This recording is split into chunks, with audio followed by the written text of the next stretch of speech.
Imagine a man who lost his nose in a sword fight over a mathematical formula, kept a psychic dwarf under his dinner table, and owned a pet elk that died after drinking too much beer. This isn't the description of a mythological trickster or a fictional eccentric.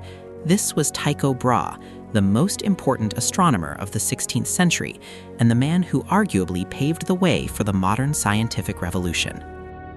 Born Tycho Brahe in 1546 to the highest echelons of Danish nobility, his life was marked by strangeness from the very beginning. At the age of 2, he was essentially kidnapped by his childless uncle, Jørgen Brahe. In an incredible display of noble stoicism, Tycho's biological parents didn't seem to mind much, or at least they didn't fight to get him back once they realized Jørgen intended to make the boy his heir. This peculiar upbringing placed Tycho in a position of immense wealth and expectation. He was groomed for a life of law, politics, and service to the crown. But the universe had a different plan, one that revealed itself during a solar eclipse in 1560. 13-year-old Tycho was stunned, not just by the eclipse itself, but by the fact that people had predicted it would happen. To him, this was nothing short of divine.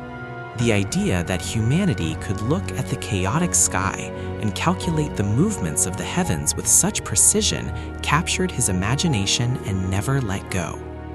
While his tutors tried to force him to study law at the University of Leipzig, Tycho was busy buying star maps and pocket-sized globes, hiding them under his bed and waiting for his overseers to fall asleep so he could observe the stars. It was during these formative years that Tycho's legendary temper first altered his life and his face.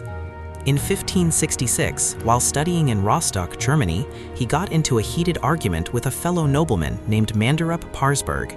The subject of their dispute? A mathematical formula. The disagreement escalated until they decided to settle it with swords in the middle of a pitch-black night. During the duel, Parsberg's blade sliced off the bridge of Tycho's nose. For the rest of his life, the astronomer wore a prosthetic. While many legends claim it was made of solid gold, modern forensic analysis suggests it was likely a blend of copper and zinc, painted to look like skin. Regardless of the material, the golden-nosed astronomer became a figure of awe and intimidation, a man literally scarred by his passion for logic and accuracy. In 1572, the heavens offered Tycho a gift that would cement his fame.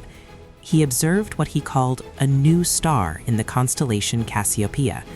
Today, we know it was a supernova, the explosive death of a distant star.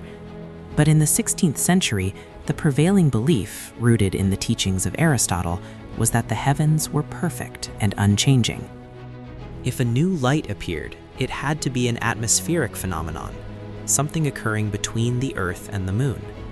Tycho, using instruments he designed himself, proved that this stella nova was far beyond the Moon. It was in the realm of the stars. This discovery shattered the Aristotelian worldview. It proved the universe was dynamic, evolving, and far more complex than anyone had dared to imagine.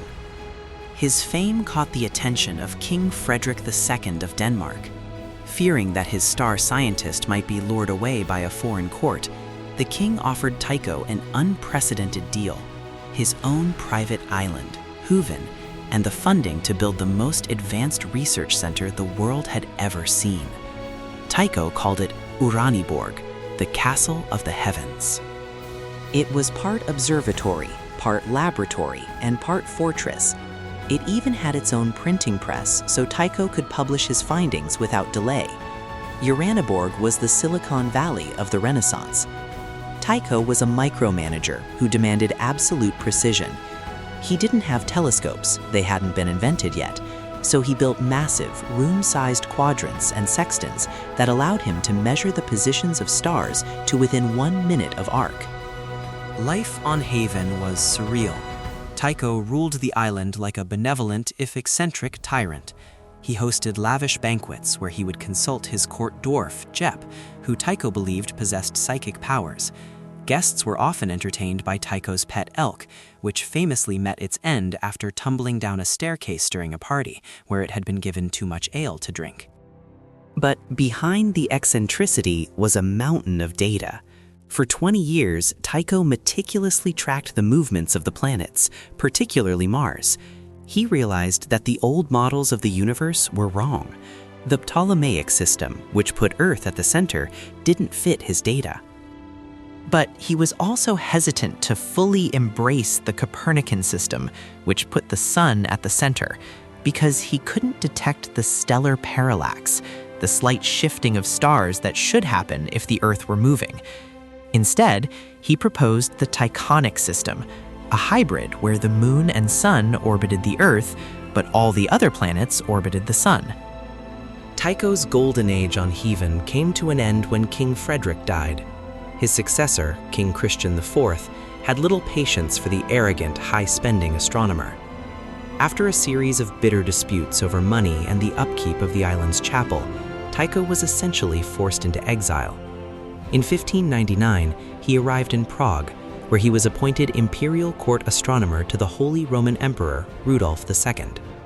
It was here, in the final chapters of his life, that Tycho entered into one of the most productive and tense partnerships in history.